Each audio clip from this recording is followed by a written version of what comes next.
Senhor presidente, temos que pensar, claro, numa visão macro do novo Pacto Federativo, com descentralização de recursos, com responsabilidade social, ou seja, os estados e municípios devem efetivamente construir agendas sociais focadas na melhoria da vida e do bem-estar da nossa população, com o devido corte da diferença.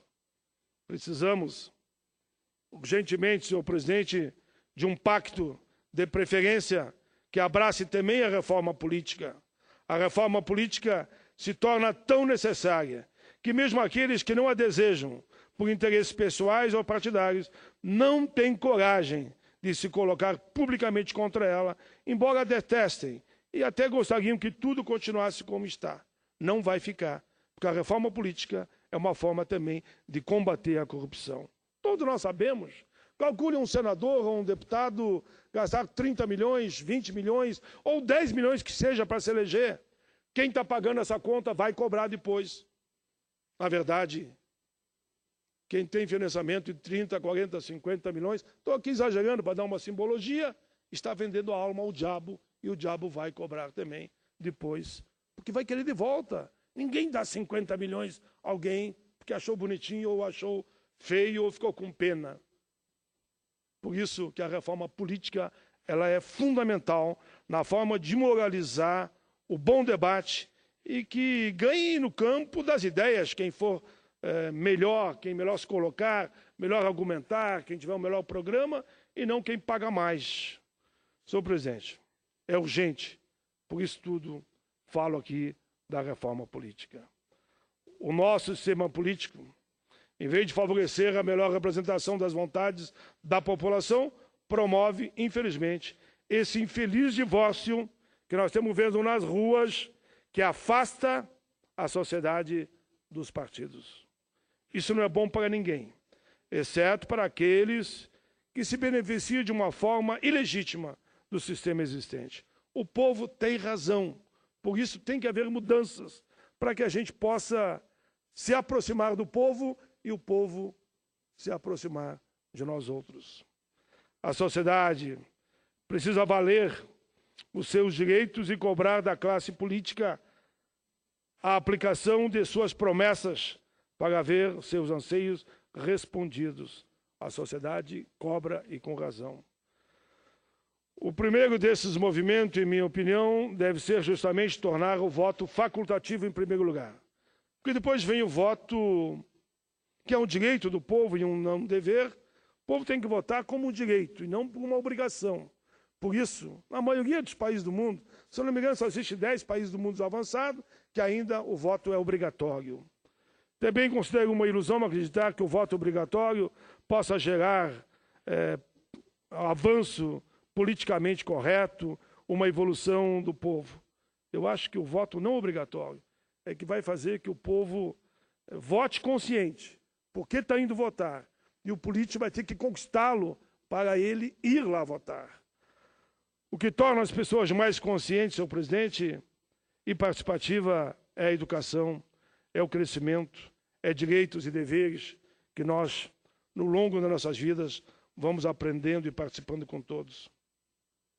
É certo que o voto facultativo melhora a qualidade do pleito pela participação de eleitores conscientes e motivados, cientes da importância do voto que eles estão dando. Uma medida importante também numa reforma do sistema eleitoral brasileiro é a adoção do voto digital, no meu entendimento, misto. Vejo duas vantagens principais nesse modelo. Ele aproxima o eleitor e de seus representantes e fortalece os partidos numa visão mais estadual. Defendo um mandato de 5 anos para todos, executivo e para o legislativo. No caso do executivo, reafirmo que eu sou contra a reeleição. Mas acho que tanto o Senado, Câmara, deputados, vereadores, o mandato deveria ser de 5 anos para todos. E para o Executivo, eu defendo a não reeleição.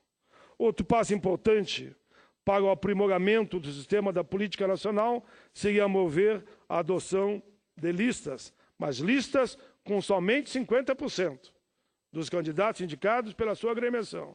Os outros 50% é permitir que os candidatos com apelo popular, indicado pela população, têm o direito a disputar e se eleger de vereador a presidente da República.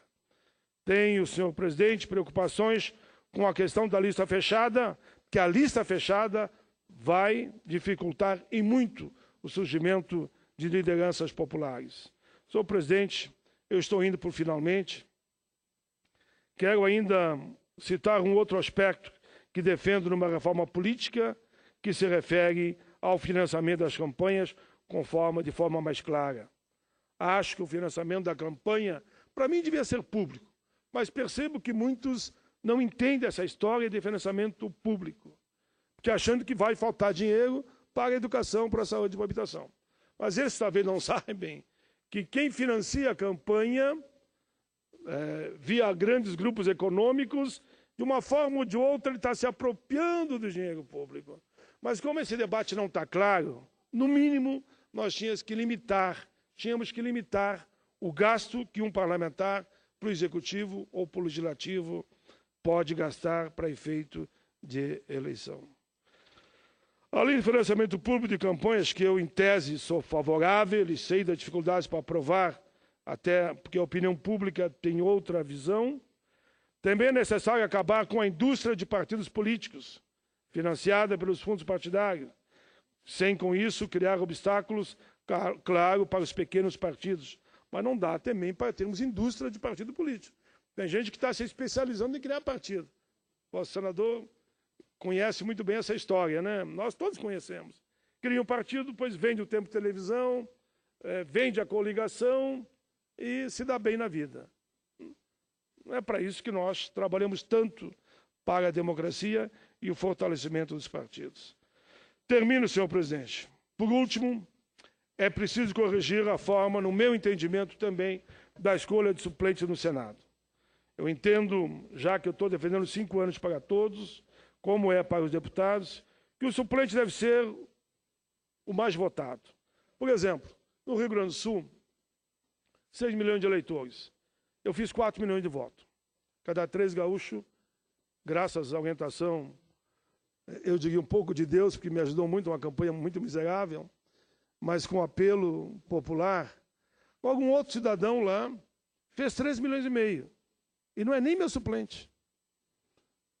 E se perguntar para a maioria dos senadores, ele vai pensar 2 vezes em o nome do suplente deles.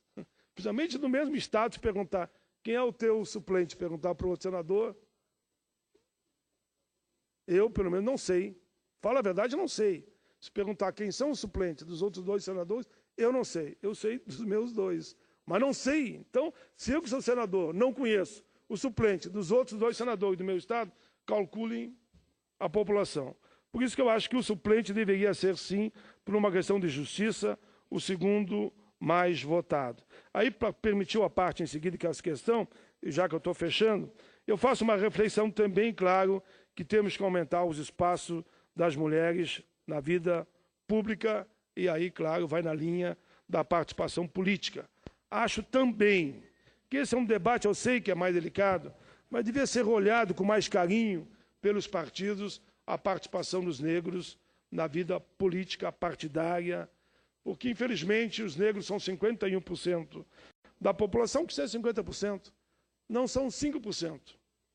Não são 5% se pegarmos o universo a nível nacional, entre vereadores, prefeitos, governadores, deputados e senadores. Temos que ter, e eu não quero também ser daqueles que não paem tudo que é cota. Não é isso. Mas nós temos uma obrigação muito grande dos partidos políticos trabalharem mais com negros, com brancos, com índios, com pessoas com deficiência, de forma tal que o Congresso Nacional seja, de fato, um corte da população brasileira e não somente de um único viés. Enfim, termino dizendo só isso, senhor presidente. Fizemos aqui uma pequena, grande reflexão, porque o tempo foi grande.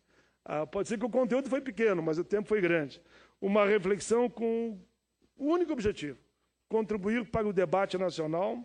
O nosso país passa por um momento tumultuado e difícil. É nosso dever estarmos nessa discussão. Queremos que o Brasil volte a circular nos trilhos, onde os passageiros principais sejam o povo brasileiro, sejam os trabalhadores, trabalhadoras, enfim, sejam a nossa gente.